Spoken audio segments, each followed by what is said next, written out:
I'm Patrick Cappiello from Rebel Restaurant in New York City. Today I'm going to tell you everything you need to know about rosé.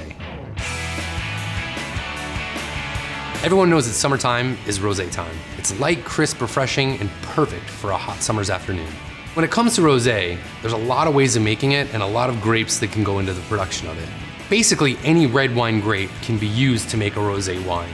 And the way that basic rosés are made is by pressing red grapes and removing the skins very quickly. A little bit of that skin contact will impart a little bit of that color, which will give the wine its rosy hue. Another method that producers use to make rosé wines is to take a white wine and add a little bit of red wine to the wine to give it its pink color. This is a common occurrence, especially in areas like Champagne.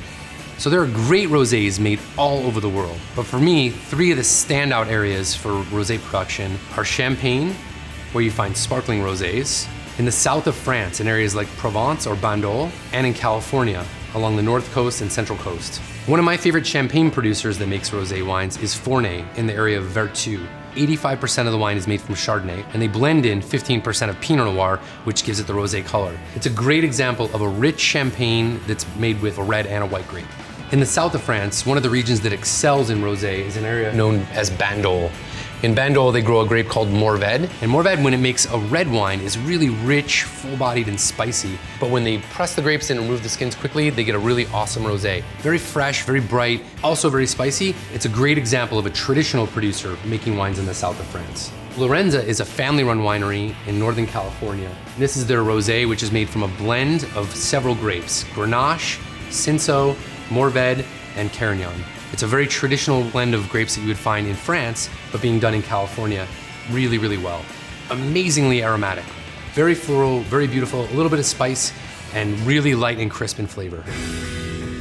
So the glassware you choose for rosé, traditionally I would use a white wine glass. Rosé is essentially like a white wine. Definitely want to serve them chilled. In fact, most people like to really bury them in a bucket of ice, which I often don't encourage because you can reduce the aromatics of a wine when you make it too cold, but there's really nothing better than an ice cold bottle of rosé in the middle of a hot summer afternoon.